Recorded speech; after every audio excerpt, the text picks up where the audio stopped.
तो welcome back guys. तो तुम लोग कैसे हो? तो आज मैं तुम लोगों को बताने वाला हूं कि आखिर चक्रा क्या होता है, उसे कंट्रोल कैसे किया जाता है, और हाँ, मैं तुम लोगों को चक्रा के ओरिजिन के बारे में बताऊंगा।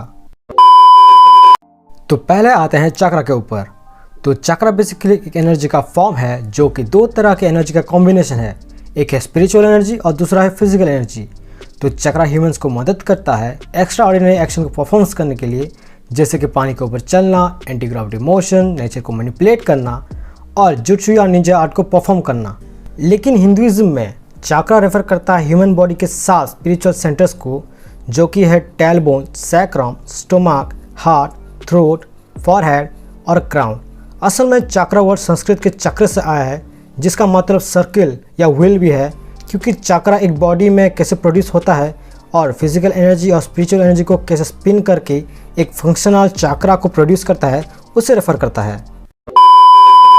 तो अब बात करते हैं कि आखिर नारुतो सीरीज में चक्रा का ओरिजिन क्या है या फिर उसे किस तरह से इंट्रोड्यूस किया गया।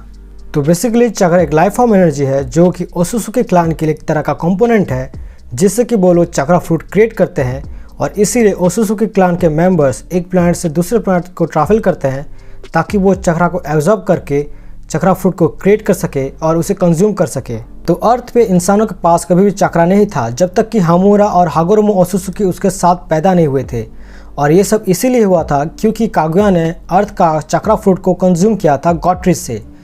तो उसके बाद हागोरोमो ने चक्रा को स्प्रेड किया इंसानों में एक प्रैक्टिस के थ्रू, जिसे कहते हैं निंशु, ताकि इंसानों के स्पिरिचुअल एनर्जी एक दूसरे से कनेक्ट रहे, ताकि वो एक दूसरे की बात बिना बोले भी समझ सकें। लेकिन लोगों ने चक्रा को उस तरह से यूज़ नहीं किया, और उसकी जगह उन्होंने स्पिरिचुअल एनर्जी को फिजिकल एनर्जी से कंबाइन करके अपने इनर चक्रा को एम्पलीफाई करके एक वेपन की तरह यूज़ किया, जिसे कि आज हम लोग निंजुत्सु बोलते हैं। तो ऑर्डिनरी चक्रा कभी भी खुले आंखों से नहीं दिखता जब तक कि चक्रा को हाईली कॉन्सेंट्रेटेड ना किया गया हो या फिर उसे लार्ज अमाउंट में मैनिफेस्ट ना किया गया हो। तो वैसे चक्रा रैली दिखता है रेस्ट्रिक्शन ऑफ 8 स्पेसिफिक टेंकेट्सु की वजह से, जिसे हम लोग 8 गेट भी बोलते हैं, जो कि एक लिमिटेड अमाउंट का चक्रा होता है जिसे एक इंडिविजुअल एक ही बार में रिलीज करता है। जब हागोरोमो ने चक्रा को स्प्रेड किया था तब वो एक लाइफ फॉर्म एनर्जी में कन्वर्ट हो गया था, जिसे कि हर एक इंसान कुछ हद तक प्रोड्यूस करता है। तो इसीलिए जब भी कोई आउट ऑफ चक्रा हो जाता है तो वो सीधा वहीं ख़त्म हो जाता है। तो जब चक्रा ह्यूमंस के अंदर प्रोड्यूस होने लगा और ऑर्गन्स में मैनिपुलेट होने लगा, जैसे कि हार्ट, तब चक्रा बॉडी के अंदर एक नेटवर्क की तरह सर्कुलेट हुआ और उसे चक्रा पाथवे सिस्टम बोला गया, जो कि कार्डियोवैस्कुलर सिस्टम से सिमिलर था।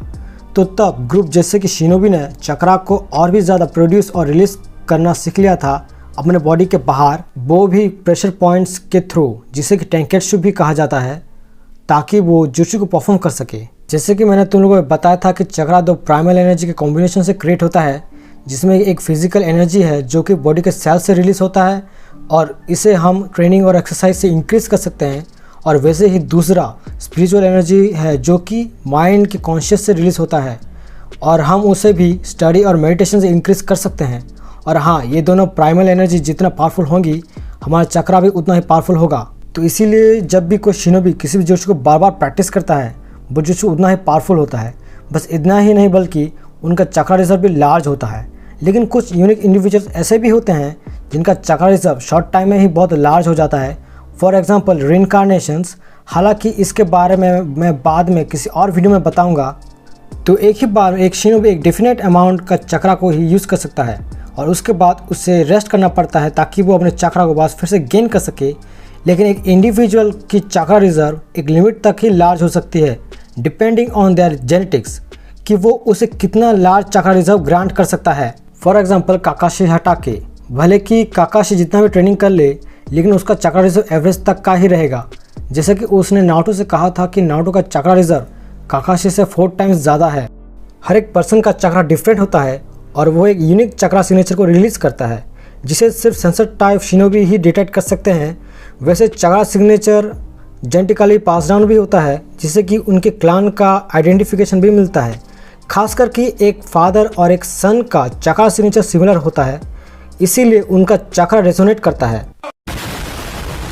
तो आगे बढ़ने से पहले मैं आप लोगों से कुछ पूछना चाहूँगा गाइस, तो क्या आप लोग मुझे इंस्टाग्राम और ट्विटर पर फॉलो करते हैं? अगर नहीं करते तो आप लोग मुझे वहाँ पर फॉलो कर सकते हैं।